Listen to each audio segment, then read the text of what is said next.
welcome to The Morning After. Today we are discussing episode 7 of Rachel's season of The Bachelorette.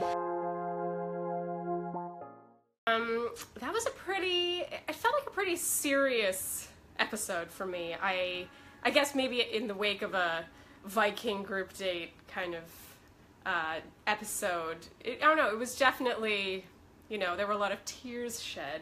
And I actually I still love Rachel. She's not annoying in any way, so watching her cry is, I don't think anyone likes that. I'm going to go chronologically, as I always do here. So, I know it's not good for the show for her to have picked Brian for that one-on-one date, but I actually think it's totally conducive to her, finding her husband, so it did not bother me at all. Here's the thing, she wasn't going to pick, that was a really good date, right? Like, he gets a Breitling watch, he drives in a, a fancy car. I confess I don't know anything about cars. But she wasn't, I don't want to be a dick, but she wasn't going to give that date to someone that she doesn't know that well or someone that she's not excited about. So, but it's also food for thought that did that date have to be the first date in Geneva? We don't know that. Would Breitling have allowed them to come on any day in that week? So it does seem a little planned, or planted at least, for that date to have been the one that obviously she would want to bring Brian on, or someone she really cares about on, thereby, not giving Matt or Adam their one-on-one that they were expecting, and ultimately that they never got. So, food for thought. I know there are a lot of Brian haters out there, but I'm going to still talk about how I like Brian. Brian asks questions. This is so important, and it's a huge peeve of mine in day-to-day life with romantic and platonic relationships, just how people don't necessarily ask questions, or when they do, they're not necessarily interested in hearing the answer. So I feel a legit curiosity and interest in Rachel from Brian that isn't always the case, and she... oftentimes the guys will be like, I can't wait for her to get to know me. Like, I can't wait for her to see this side of me. And he seems to ask her as many questions as she's asking him, and that is so important, and I love it, and I also don't think it goes unnoticed by her. Let's see. Okay, Dean's one-on-one. Okay, I confess I have two favorite things about this date, and neither of them really have to do with something Dean did. The first is, on his date, there was a man chat back home, and Matt said, quote, Dean set in his ways the way we all were in our mid-20s. And I loved this quote. I thought it was totally non-judgmental, but it might sound critical, but it's not. It's just a simple truth, and I think that as we get older, we become more mellow and less set in our ways, and I just thought that that was a great sentence. And it was just sort of a throwaway sentence, but it really caught my attention. The other favorite thing was Rachel's response to Dean's insecurity about his family, which was, I don't need another family, I'm good. I thought that was the best answer anyone could have given. It put him at ease. It didn't downplay what he was saying or his feelings or cast any doubt on what he was saying. It was just the perfect response.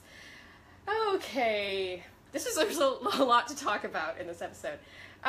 Peter, I think it's safe to say he got probably the coolest date of the season. He got to go dog sledding in the Swiss Alps. Like, that is solid Bachelorette date material. It was really good.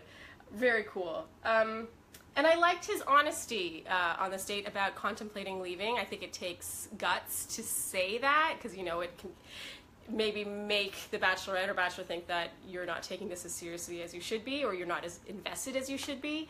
But I was left scratching my head when he was talking about his ex, but I talk about that in my Flair recap, so yeah, go read that to see my thoughts on that. What else? Okay, this 3-on-1 date. To me, the more and more confident Adam became on this, leading into and on this date, the more it was evident that he would be going home.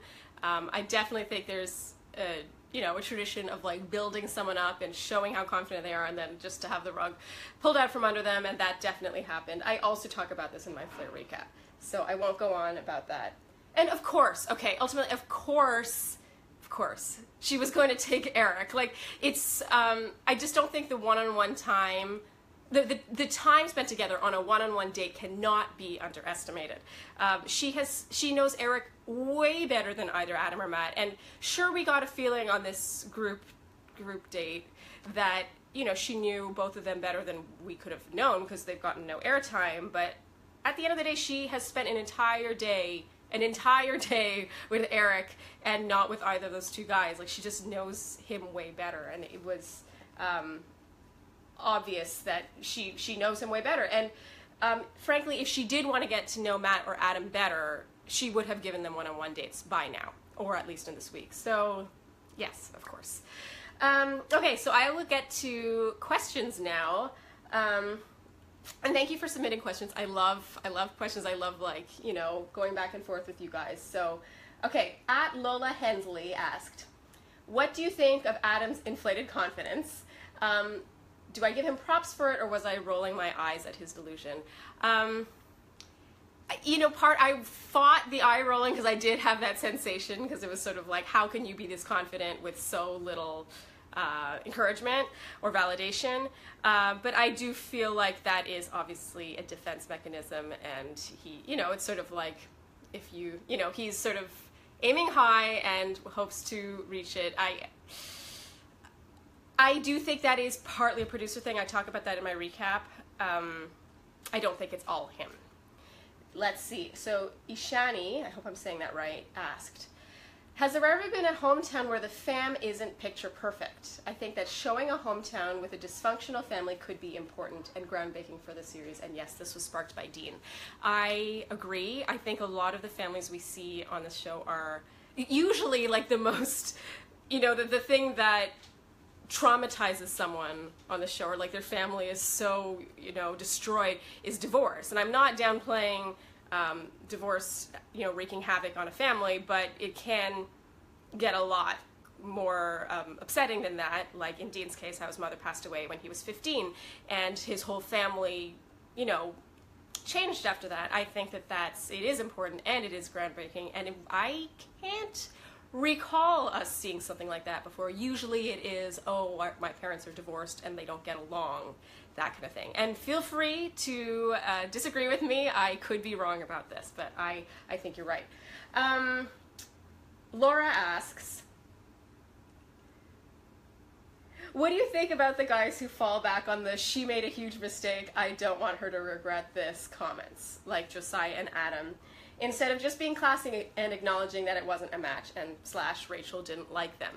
I mean, again, defense mechanism. I think it is a little irksome when someone says that, and I think that they're just salvaging their ego.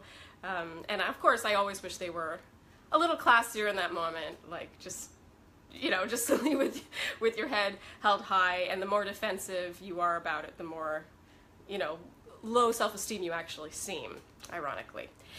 Okay, so thank you so much for your questions, and thank you for tuning into the morning after. As you know, my Flare recap will be up any minute now, and my Pretty Pandas recap will come up later in the week. So yes, thank you so much, and see you next week on the morning after.